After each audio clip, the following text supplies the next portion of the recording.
오늘 말씀은 누가복음 18장 1절부터 8절 말씀을 중심으로 간청하는 기도에 관해서 여러분들과 말씀을 나누려 합니다. 여러분들 혹시 이런 고백을 하실 수 있으십니까? 나는 주님의 사람입니다. 뭐라고요? 나는 주님의 사람입니다. 나는 주님의 것이라는 말과 같은 말이죠. 나는 주님의 것이라는 것은 나의 삶보다는 주님의 삶을 내가 살아가는 것이고, 주님이 이 땅에 오셔서 하셨던 그 모든 사역 중에 주님께서 이 땅에서 살아내신 것, 우리의 삶을 통해서 모범을 보여주신 것, 그것을 우리가 쫓아가는 것이라 말씀드릴 수 있습니다. 그래서 주님처럼 우리는 하나님의 나라를 바라보고 주님처럼 기도할 수 있으며, 주님처럼 또한 하나님의 영광을 위하여 살아가는 것, 이것이 우리가 주님을 쫓아가는 것이며 내가 주님의 것이라고 이야기할 수 있다는 것이죠. 여러분 생각해 보세요. 주님께서 이 땅에 오셔서 33년을 사시면서 3년의 공생의 기간 동안에 가장 많이 말씀 가운데 외치며 설교하시고 우리에게 들려주신 말씀이 무엇이지요? 하나님이 이 땅에 오셔서 하나님이 이 땅에서 우리의 삶과 똑같이 살아가면서 하나님의 집을 가장 많이 소개했고 하나님의 집에 대해서 가장 많이 설명했어요. 그게 하나님 나라죠. 그리고 주님께서는 어찌 보면 기도하지 않을 그런 분이십니다. 왜요? 주님은 다 알고 계시는 분이시고 오히려 우리가 주님 앞에 기도를 해야 하는 것은 마땅하죠. 그럼에도 불구하고 주님이 이 땅에 오셔서 제일 많이 행동으로 보여주신 것, 그것은 기도라는 겁니다. 또한 주님이 이 땅에서 가장 많이 강하게 외치고, 그리고 하나님 나라에서 가장 우리가 그 모습을 쫓아감에 있어서 우리의 삶을 어떻게 살아가야 되는가, 삶을 어떻게 살아내야 하는가라는 것을 강조해서 목소리 높여 외친 강조의 말씀은 바로 하나의 영광이죠. 하나의 영광을 위해서 살라, 이렇게 말씀을 외치는 것도 주님께서는 말씀하셨지만 자신이 바로 하나님의 영광을 위해서 살았다라고 하는 삶을 보여주셨다는 거예요. 그렇기 때문에 우리는 주님을 쫓아가는 삶에 있어서 이 모습을 동일하게 살아내야 되는 것, 이것은 우리의 사명이고 주님께서 우리에게 보여주신 모범을 쫓아가는 것이라 말씀드릴 수 있습니다. 그런 면에 있어서 여러분, 주님은 기도에 대한 것을 왜 강조를 많이 하셨을까요? 제가 좀 전에 이야기한 것처럼 기도에 대해서 예수님께서 말씀을 이야기해 주시고 손수 먼저 기도를 보여주셨는데, 그것은 왜 그랬을까요? 주님이 이 땅에서 살아보니까, 이 땅에서 삶을 살아내 보니까 기도를 통해서 살아가는 것이 우리의 삶의 승리를 가져다 줄 수 있는 그런 삶이기 때문에 그렇게 하신 거예요. 다른 말로 표현하면 기도해야 하나님께서 영광을 받으시고, 기도해야 그 기도에 응답하시며, 기도해야 하나님의 역사가 있다, 이것을 주님이 강조하고 본인도 그렇게 삶을 사셨고 그렇게 하나님 앞에 그 삶을 통해서 우리에게 말씀해 주시고 있다는 겁니다. 그러므로 여러분, 오늘 주님이 말씀하시는 그 기도의 비결 가운데는 너희가 어떻게 기도해야 되는가, 너희가 어떻게 기도의 삶을 살아내야 되는가, 그 방법에 대해서 말씀을 우리에게 주시고 있습니다. 그것은 바로 뭐라고요? 말씀의 제목처럼 간청하는 기도. 뭐라고요? 간청하는 기도. 간청하는 기도는 다른 기도가 아닙니다. 간절히 기도하는 거예요. 간청하는 기도는 간절함이 소원에 있는 사람만이 토해낼 수 있는 기도라는 것이죠. 이런 예화를 들어서 좀 죄송하지만 저희 어머님이 기도하는 어머님이시죠. 어머님은 늘 하나님 앞에 간절히 기도하는 그 기도를 통해서 저희를 길러냈어요. 매일 하나님 앞에 시간을 정해놓으면서 기도를 하시는데, 저희 형편이 어렵고 그런 넉넉하지 못한 삶 가운데 여러분들도 물론 마찬가지로 그한 삶을 사신 걸로 기억합니다. 그럴 때 어머니가 붙잡을 수 있는 거, 여인으로 살 수 있는 것은 다른 게 없어요. 돈을 벌러 나가서 일을 하는 것보다 하나님 앞에 기도하는 것, 하나님 앞에 기도함으로 응답을 받는 것. 처음에 저희 아버님이 목회지를 이제 시골로 정하시고 거기에 이제 목회를 하기로 위해서 내려가셨는데 사례금이 넉넉치 않잖아요. 그때 당시에 중고등부, 저와 형님이 중고등부 학생이고 아버님도 신학생이에요. 받는 사례금은 적었습니다. 턱도 없는 삶을 살아가는 것도 어려운데 등록금을 매해마다 매 분기마다 내야 되는 거 여러분들 아시잖아요. 그럴 때 감당할 수 없을 때 하나님 앞에 가서 부르짖었어요. 왜요? 소원이 있기 때문에 그렇다는 것이죠. 다른 말로 말씀드리면 이 간절함은 어떤 소원을 갖고 있는가? 포기할 수 없는 소원이라는 겁니다. 뭐라고요? 포기할 수 없는 소원. 여러분들, 소원은 내가 그냥 막연히 가졌다고 이룰 수 없는 것을 포기하는 것은 소원이 아니에요. 꿈이 아니라고요. 포기할 수 없기 때문에 소원을 가지고 기도함으로 얻어내는 거죠. 여러분의 자녀의 삶을 여러분 포기할 수 있습니까? 여러분의 손자 손녀의 삶을 여러분 포기할 수 있나요? 그냥 아무렇게나 살라, 내또도 아무렇게나 그냥 지내라 라고 할 수 있나요? 간절함이 있는 사람이 기도하는 거잖아요. 부모이기에 기도하는 것이고, 여러분의 가정을 위해서도 삶을 살아가면서 여러분 남편이나 아내를 위해서 여러분 어떡합니까? 기도해 주셔야 되잖아요. 포기할 수 없기 때문에 내 남편을 위해서 내가 기도하는 것이고, 포기할 수가 없기 때문에 사랑하는 아내를 위해서 기도하는 것 아닙니까? 이런 포기할 수 없는 삶을 우리가 살아가기 때문에 하나님 앞에 무엇을 가지라고요? 소원. 소원은 포기할 수 없는 것이기 때문에 소원을 갖는 거예요. 그 포기할 수 없는 소원을 갖는 사람이 뭐 한다고 말씀하고 있습니까? 기도한다는 거죠. 오늘 주님이 왜 이와 같은 비유를 통해서 우리에게 말씀하십니까? 간절한 소원을 갖고 있는 여인, 포기할 수 없는 삶이기 때문에 그 여인이 어떻게 했다고요? 불의한 재판관을 찾아가 그 소원을, 그 간절함을, 포기할 수 없는 그 원한을 말했다는 거예요. 자, 2절 3절 말씀을 보시기 바랍니다. 가라사대 어떤 도시에 하나님을 두려워 아니하고 사람을 무시하는 한 재판관이 있는데 그 도시에 한 과부가 있어 자주 그에게 가서 내 원수에 대한 나의 무엇을 풀어달라고요? 원한. 여기 지금 이 과부가 불의한 재판관을 찾아가는 이유가 나와 있는데 주님이 말씀하시기를 이 과부가 갖고 있는 그 소원이 뭐라고 해요? 포기할 수 없는 그 소원이 뭡니까? 원한. 원한이라는 것을 여러분 아시잖아요. 우리 그 한이라는 용어가 이 세계 그런 국어사전에 등재될 정도로 원한이라는 것은 그냥 한편에 그냥 나에게 어떤 스트레스가 주어져서 얻어진 그냥 한편의 그냥 마음이 아니라 한이라는 거죠. 한. 그래서 원한. 이것을 풀어내지 않으면 사람이 어떻게 됩니까? 심각해지고 병이 올 수 있으며 심지어는 이 스트레스로 인해서 자살의 위, 그런 우울증 같은 증세까지 보일 수 있는 그런 병이 뭐예요? 원한. 원한은 잠 못 이루는 거예요.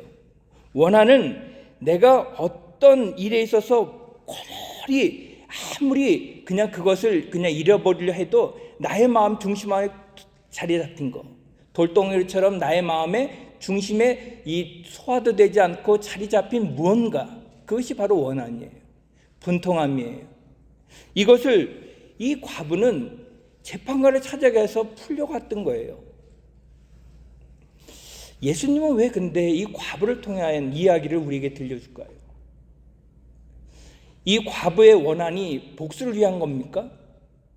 아니면 이 불의한 재판관을 통해서 다시 재심을 얻으려는 그런 재판의 과정을 원한으로 표현한 겁니까? 예수님의 표현의 골자는 그게 아니죠. 예수님은 이때 당시에 가장 소외되고 가난하고 힘없고 원한이 많은 사람의 대표적인 사람을 누굴 들고 있냐면 과부를 들고 있는 거예요. 예수님 당시에 이 과부는 솔직히 말해서 우리 시대에는 여성분들이 일을 할 수 있는 그런 사회입니다. 그러나 예수님 당시에는 가장 원한이 많고 한이 많고 그리고 사람에게 멸시와 저주받은 손가락질 당하는 사람이 누구냐? 바로 과부였어요.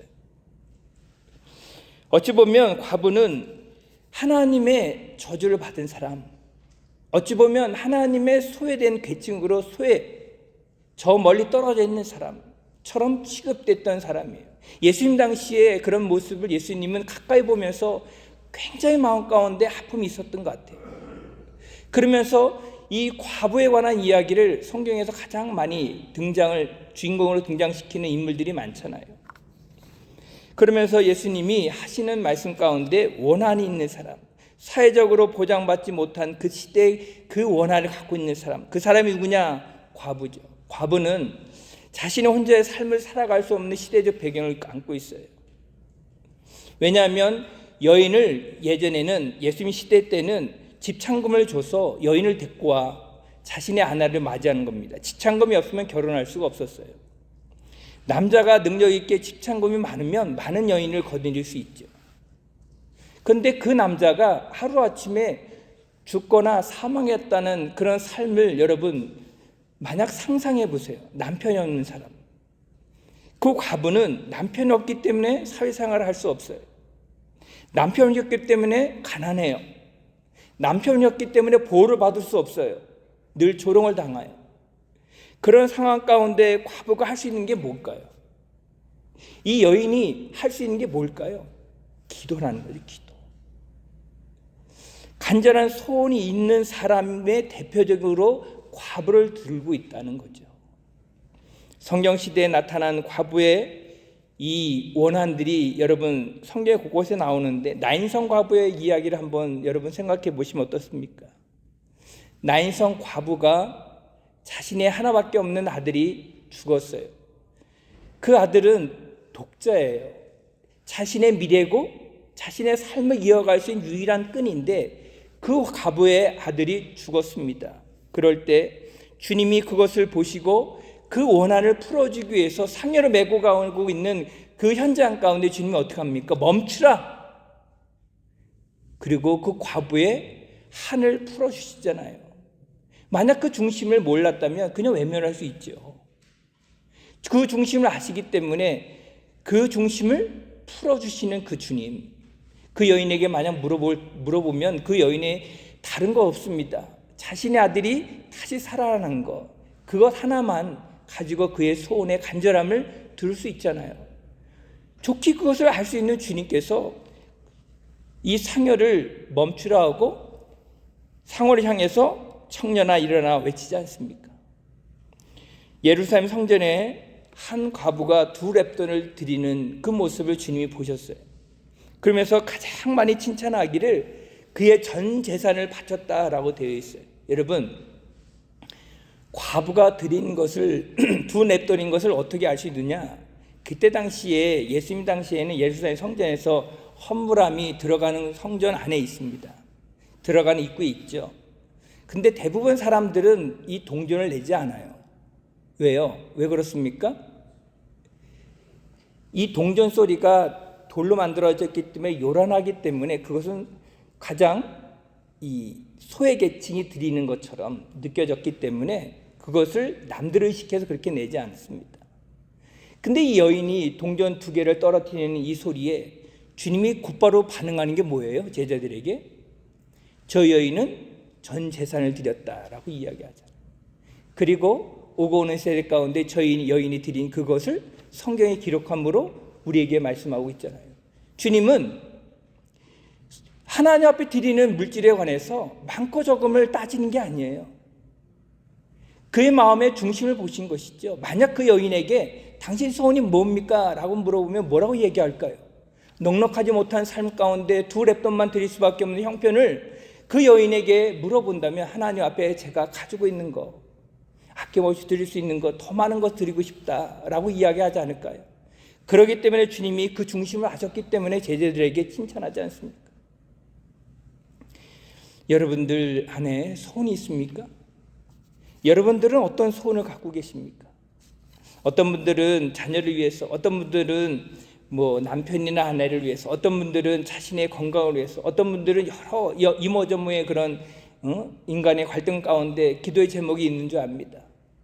그 기도의 제목들에 있어서 중요한 것은 간절함을 통해서 기도할 수 있는가, 간절함을 통해서 하나님 앞에 기도하는 사람이 있는가, 그것이 중요하죠. 그게 바로 소원이라고 말씀드렸어요. 그래서 자나깨나 소원 있는 사람은 솔로몬처럼 툭 쳐서 야, 잠자고 있는 그 솔로몬을 깨워서 너가 소원이 뭐냐라고 물어볼 때 그는 반응하기를 나는 지혜를 구합니다. 나는 지혜를 얻고 싶습니다. 나는 지혜를 소원합니다. 이 한마디에 하나님 칭찬하죠. 여러분들에게 동일하게 여러분 소원에 대한 기도 제목이 있어야 된다는 거예요. 그 소원에 대한 간절함이 있을 때 하나님이 그 소원을 아신다는 거죠. 그 간절함을 통해서 하나님 앞에 응답받을 수 있는 기도의 제목을 우리에게 늘 주고 계시고 그 응답을 통해서 하나님께서 그 기도를 받으신다는 거예요. 그래서 주님께서 이 땅에 오셔서 가르쳐 주는 게 뭐예요? 너에게 간절한 소원이 있느냐? 과부를 통해서 비유를 이 말씀을 주시면서 너에게 소원이 있느냐? 여러분 소원이 있으십니까? 그 소원이 무엇입니까? 그냥 흘러가는 소원이 아니고 정말로 간절히 내가 바라고 원하고 포기할 수 없는 그 소원이 있느냐? 주님은 그것을 가장 먼저 여러분들에게 물어보신다는 거죠. 두 번째는 이 주님께서 가르쳐주는 기도 가운데는 소원을 갖고 기도하는 것 외에 또 하나는 분명한 대상 앞에 기도하느냐라는 겁니다. 뭐라고요? 분명한 대상. 그러니까 나의 소원을 들어줄 분명한 대상 앞에 기도하는가. 많은 사람들이 소원을 가지고 어떻게 합니까? 이 산 저 산에서 기도하는 사람들도 있고 이 바위 저 바위에서 기도하는 사람도 있고 여러 모양의 기도의 처소가 다 다르게 있어요. 그러나 주님은 분명하게 이야기하기를 너의 소원을 들어줄 자가 누구냐라는 거죠. 돌일까요? 나무일까요? 어떤 신령한 그 누구일까요? 예? 용한 누구? 주님이 오늘 성경의 본문에 보면 마치 기도에 대해서 이야기를 하는 그 이야기 가운데 불의한 재판관에 관한 이야기만 스토리만 쭉 나열하고 맨 마지막 결론 부분에서만 나오고 있는 이 말씀이 뭐냐? 6절 7절입니다. 6절 7절 말씀에 보면 주께서 또 가라사대 불의한 재판관에 말한 것을 들으라 하물며라고 하면서 하나님이 이때 등장합니다.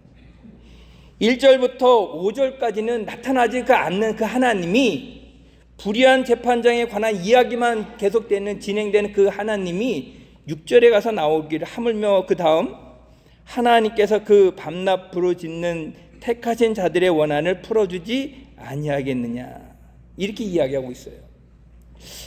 여기 보면 예수님께서 만약 이 기도를 가르쳐 준다고 할 때 우리의 생각은 어떻죠? 이렇게 생각하지 않겠습니까? 하나님이 말씀하실 때 기도는 이렇게 하는 거야. 1번 기도는 하나님 앞에 무릎 꿇기 기도하고 2번 기도는 하나님 앞에 간절함을 위해서 기도하고 3번 기도는 하나님 앞에 나의 정성을 다해서 기도하는 거. 하나님 이것을 받으셔 이렇게 이야기해도 되잖아요. 근데 마치 하나님은 숨어 계신 하나님으로 지금 이 이야기 스토리를 이어가고 있는 거예요. 내용을. 원한이 많은 과부를 통해서 하나님 앞에 기도하는 여인에게 하나님은 너에게 이렇게 말씀하셔 이렇게 이야기하면 간단하잖아요.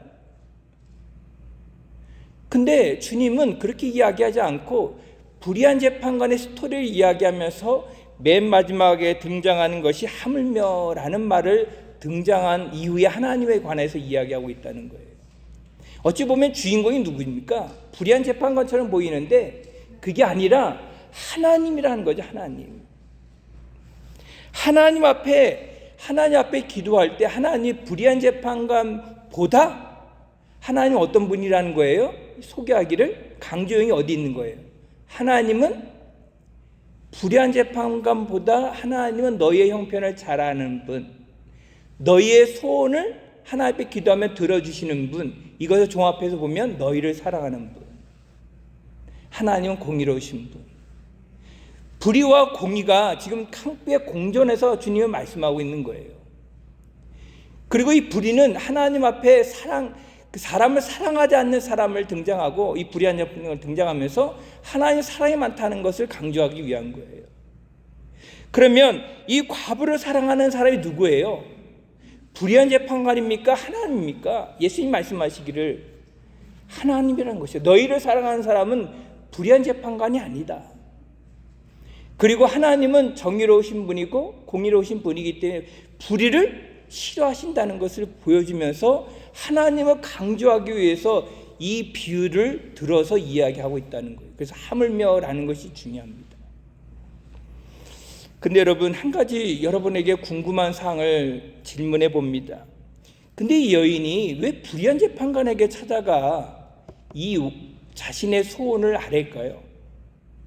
분명히 불의한 재판관이라는 것을 이 과부는 몰랐을까요? 차라리 좀 인성이 좋은 재판관을 만난다든가, 차라리 내가 아는 지인을 통해서 오늘날처럼 줄을 대서 좀 아시는 그런 재판관을 찾아가면 되는데, 유독 이 불의한 재판관에 찾아가 이 여인의 한을 이야기할까요? 근데 이 불의한 재판관의 성경에 대해서 이야기하기를 뭐로 이야기합니까? 하나님을 믿지 않고 사람을 무시하는 사람. 그러면 이 불의한 재판관이 사람을 무시하기 때문에 들어주는 사람이에요? 안 들어주는 사람이에요? 착한 사람이에요? 이기적인 사람이에요? 근데 왜 이 여인은 이 불의한 재판관을 찾아가느냐 이거예요. 왜 주님은 핵심이 왜 불의한 재판관을 대상으로 그의 소원을 가져가 그에게 말하려고 합니까? 라는 거예요. 뻔히 들어주지 않을 것을 알면서 찾아가는 거예요. 과부 입장에서는요, 자신의 원한을 풀어줄 대상이 이분밖에 없다는 거죠. 예? 나의 이 소원을, 아니 이 원통함을, 그리고 이 소원을 가지고 갔을 때 들어주지 않지만 반드시 나의 소원을 들어줄 수 있는 유일한 재판관이라는 것을 그는 알기 때문에 찾아갔다는 거죠. 이해가 되시나요? 그러므로 이 불의한 재판을 통해서 지금 누구를 등장시킵니까? 하나님이죠. 하나님. 불의한 재판관은 하나님을 믿지 않는다는 것은 하나님을 멸시하는 것과 같은 재판관이죠. 사람 무시한다는 것은 재물만 알고 그 영혼에 대한 문제를, 자신의 문제가 아닌 것을 대해서는 귀찮아한다는 거죠. 그리고 세상적인 것에 대해서 민감한다는 거 아닙니까? 근데 과부는 줄 게 없어요. 뇌물이 없다고요. 가난하기 때문에 드릴 게 없어요. 자신의 소원을 위해서 말만 할 수밖에 없는 거예요. 자신의 형편이 그런 형편인데 불의한 재판관을 찾아가는 이유가 뭐냐? 소원을 갖고 있기 때문에. 하물며 하나님은 어떻습니까? 나를 사랑해요? 나의 형편을 잘 알아요? 나의 소원을 가장 잘 아시는 분이 주님이 가리키는 분이 누구예요? 하나님이라는 것이죠. 뇌물도 필요 없어요. 어떤 것도 필요 없어요. 단지 무엇만 하면 된다고 이야기하고 가르쳐주고 있는 거예요. 소원을 가지고 기도해라. 그러면 어떻게 하겠다고요? 들어준다는 거죠. 그렇기 때문에 주님이 지금 강조하는 것은 너의 소원을 들어줄 대상이 누구냐라고 할 때, 불의한 재판관은 어쩔 수 없이 들어줄 수 있지만 하나님은 그렇지 않다. 왜요? 좋으신 하나님, 나를 사랑하신 하나님, 나를 사랑하되 어떻게 사랑합니까? 천하보다 귀하다고 여기신 하나님, 나를 사랑하되 어떻게 사랑한다고요? 나의 형편을 모두 알기 때문에 머리털까지라도 세신 바 된 그 하나님, 나를 사랑하되 어떻게 사랑한다고요?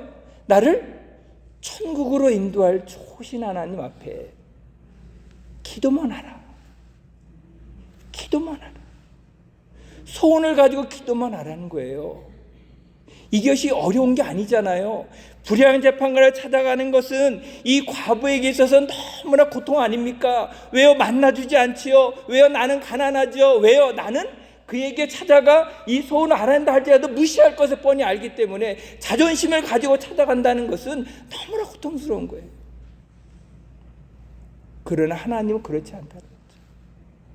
주님이 그래서 그 좋으신 하나님을 너의 믿음의 대상에 대해서 소개해 주고 있는 거예요. 하나님은 전혀 불의하지 않다. 하나님은 전혀 여러분의 소원을 무시할 그런 하나님이 아니다. 뇌물을 받든 그런 하나님이 아니다. 그렇기 때문에 소원만 가지고 나가서 하나님 앞에 뭐라고 이야기하는 겁니까? 기도하라. 그래서 제가 좀 전에 여러분에게 물어봤잖아요. 여러분 간절한 소원이 있으세요? 근데 그 소원을 왜 하나님 앞에 가지고 나오지 않습니까? 아픔이 있습니까? 왜 그 소원을 가지고 하나님 앞에 그 아픔을 이겨낼 수 있는 용기를 달라고 이야기하지 않습니까? 여러분, 소원을 가진 그 간절함은 토해내면 토해낼수록 하나님이 그래, 내가 너의 형편을 알아. 내가 너를 사랑해. 그렇기 때문에 내가 독생자까지 아낌없이 내어주지 않았니? 그 음성이 들려져야 되잖아요. 주님이 이 땅에 오셔서 나는 대성물로 드려지는 제물이라 자신을 밝히면서 하나님의 사랑을 보여주지 않았습니까? 그 사랑 많은 하나님, 나의 믿음의 대상이요, 나의 원한을 풀어줄 대상이요, 나의 기도의 응답의 대상입니다. 믿으시기 바랍니다. 소원을 가지고 기도하세요. 나의 믿음의 대상은 오직 하나님이죠. 누굴 찾아갈 필요가 없어요. 어떤 뇌물이 필요 없어요. 어떤 나의 이런 자존심을 내려놓을 필요가 없어요. 오직 하나님 앞에 모든 걸 아뢰면 됩니다. 마지막 세 번째로는 간청 기도에는 무엇이 있는가라고 할 때 끊임없이 하나님 앞에 기도해야 한다라는 것을 주님은 우리에게 말씀해 주시고 있습니다. 3절 말씀에 보면 이런 말이 나와요. 자주라는 말이죠. 자주. 이 여인이 이 불의한 재판관을 찾아가서 자신의 소원을 아뢰일 때 한 번 찾아갔다는 얘기입니까?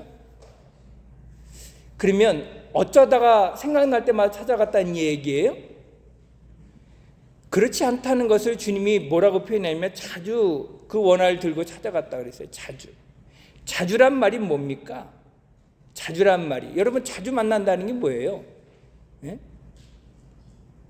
자주 만나고 자주 접촉한다는 말이 뭐예요? 수시로죠. 어쩌다 한 번이 아니고 그냥 한 번의 단회성이 아니라 늘 내 옆에 있는 것처럼, 늘 나의 이웃에 가는 것처럼 자주 찾아갔다는 거예요. 자주. 또한 주님이 이 자주란 단어를 쓰면서 무엇을 강조하냐면 7절 말씀에 보면 밤낮이라는 말이에요. 밤낮. 자주란 말을 바꿔서 뭐라고요? 밤낮 부르짖는 것, 밤낮 찾아가는 것.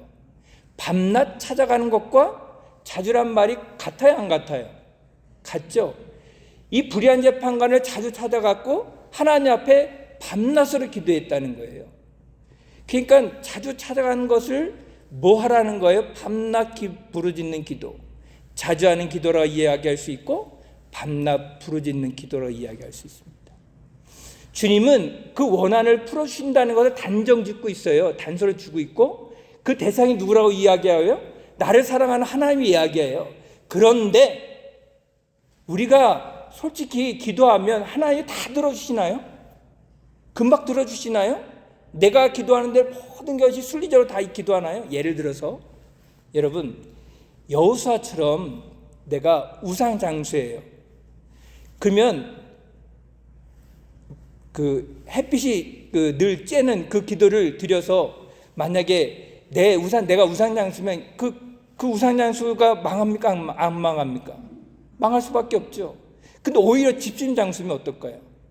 늘 햇볕이 말짱해야 집신이 잘 팔릴 수 있잖아요. 그렇죠? 만약에 하나님 앞에 우리가 날마다 내가 우산장수든 집신장수든 여호수아처럼 해가 머무르게 해달라. 그러면 한쪽은 망할 수밖에 없잖아요. 그런 기적이 매일 일어난다고 생각해 보세요. 수시로 자주 일어난다고 생각해 보세요. 내가 모세처럼 홍해를 날마다 갈라. 그게 말이 됩니까? 홍해는 매일 갈라달라고 하면 하나님 그걸 들어줄 수 있냐고요. 제가 드리는 요지를 알겠죠. 자연 질서를 거슬려서 기도하고 하나님 앞에 응답을 달라는 것은 순리가 맞지 않는다는 거예요. 우리는 순리가 맞지 않는 그 기도를 기적이라 생각해요. 홍해를 매일 가려면 그게 기적입니까? 안 되잖아요. 그게 간절한 소원대로 될 수 없고요. 하나님 앞에 우리가 응답받지 못하는 것은 두 가지입니다. 순리를 거스리는 것, 또 하나는 내가 욕심껏 기도하는 것. 여기에 단서가 있다는 거죠. 하나님은 기도 응답을 해주십니다. 그러나 순리를 거스리는 기도와 또 하나는 내 욕심껏 기도하는 것에 대해서는 하나님이 응답이 더딜 수 있고 응답이 없을 수 있어요. 그러나 오늘 과부처럼 자신이 간절한 소원을 가지고 하나님 앞에 기도하고 하나님 앞에 간절하게 기도하면 하나님께서 응답해 주시는데 어떻게 해요? 자주 기도하고 밤낮 부르짖는 기도에 하나님 응답해 주시는데 어떻게 해요? 8절이죠. 8절 말씀을 보시겠습니다. 8절, 내가 너희에게 이르노니 속히 그 원한을 풀어주시리라. 그리고 그러나 인자가 올 때에는 세상에서 믿음을 보겠느냐 하시니라. 여기 지금 단어 가운데 속히란 말을 주님께서 말씀하시면서 그 원한을 풀어주겠다라고 이야기하고 있어요. 그러니까 이 원한을 바꿔서 소원이라면 속히 너의 소원을 들어주겠다라는 말이에요. 그렇죠? 핵심은 하나님이 응답해 주겠다는 말을 강조하기 위한 거죠. 핵심은. 근데 그 핵심은 하나님께서 그 응답을 주시는데 속도예요. 속도가 어떠냐? 속히란 말을 쓰고 있다는 거예요. 너가 기도하면 속히 들어줄게. 이것을 주님이 말씀해 주고 있다는 거죠. 다른 분도 아니에요. 전능하신 주님이 그렇게 말씀하셨다면 이것이, 이 약속이 틀린 거예요? 맞는 거예요? 맞는 거죠. 그러나 제가 좀 전에 이야기했죠. 예외적이고. 예외적인 게 뭐예요? 안 들어줄 수 있는 게 뭐예요? 속히 들어주지 않는 게 뭐예요? 순리를 벗어난 기도와 욕심껏 정력을 위해서 쓰는 기도는 하나님이 속히 들어주지 않는다. 근데 그 외의 것, 이 속히란 말은 그래서 두 가지 뜻이 있습니다. 아주 짧은 간격. 빨리 들어준다는 말을 속히란 말로 쓰지 아주 짧게, 내가 기도하자마자 이런 것처럼 아주 짧은 간격, 속히 들어준다, 빨리 응답해준다, 이 말이 있고요. 또 하나는 갑자기라는 말이에요. 갑자기. 이 속히에는 갑자기라는 뜻이 있습니다. 그러니까 어느 순간에 갑자기 모든 것이 이루어졌다는 거예요. 갑자기. 그러니까 순식간에 하나님이 응답해 주신다는 거예요. 여러분, 가랑비에 옷을 젖는다는 속담처럼 부슬부슬 내리는 비도 있지만 폭포수처럼 내리는 비가 있어요, 없어요? 그러니까 한꺼번에 쏟아지는 비에는 금방 젖잖아요. 그러나 이 가랑비는 서서히 젖잖아요. 차이가 있지요. 똑같은 물이지만 차이가 있습니다. 마찬가지 하나님의 응답 가운데도 찬찬히 오는 응답도 있지만 속히란 말은 여기에 해당되는 거예요. 갑자기 폭포수처럼 쏟아지는 은혜, 이것을 우리가 경험할 수 있어야 된다는 거죠. 그 기간이 우리는 몰라요. 그러나 누구나 압니까? 주님은 알고 하나님은 아세요. 그러니까 믿음의 대상인 하나님이 그것을 속히 들어준다, 폭포수처럼 은혜를 베풀어 주신다라는 거예요. 중요한 것은 그 다음입니다. 하나님이 그렇게 들어주시는데